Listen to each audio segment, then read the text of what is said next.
All right, so I'm back. So here's the second part. We're going to pick up on page 2 of chapter 1. Remember, you should be writing things down about the Southern Sudan 1985 at this point.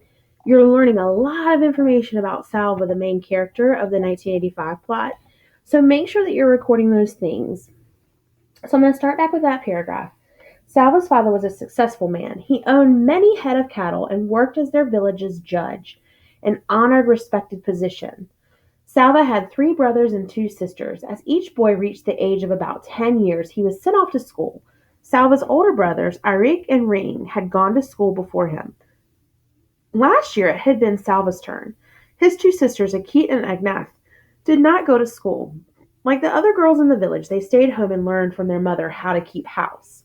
Most of the time, Salva was glad to be able to go to school, but some days he wished he were still back at the home herding cattle. He and his brothers, along with the sons of his father's other wives, would walk with the herds to the water holes, where there was a good grazing. Their responsibilities depended on how old they were. Salva's younger brother, Qual, was taking care of just 1 cow. Like his brothers before him, he would be in charge of more cows every year. Before Salva had begun going to school, he had helped look after the entire herd, and his younger brother as well. The boys had to keep an eye on the cows, but the cows did not really need much care. That left plenty of time to play. Salva and the other boys made cows out of clay. The more cows you made, the richer you were. But they had to be fine, healthy animals. It took time to make a lump of clay look like a good cow. The boys would challenge each other to see who could make the most and best cows. Other times they would practice with their bows and arrows, shooting at small animals or birds. They weren't very good at this, but once in a while they got lucky.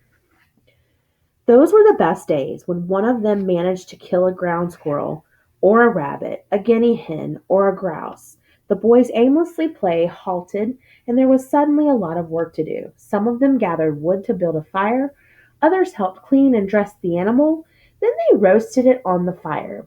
None of this took place quietly. Salva had his own opinion of how the fire should be built, and how long the meat needed to cook, and so did each of the others. The fire needs to be bigger. It won't last long enough. We need more wood. No, it's big enough already. Quick, turn it over before it's ruined. The juices dribbled and sizzled. A delicious smell filled the air. Finally, they couldn't wait 1 second longer. There was only enough for each boy to have a few bites, but oh, how delicious those bites were. And I'm going to stop right there where Salva was having a flashback of part of his life in the village. And we're going to continue tomorrow with this chapter and then moving on to chapter 2.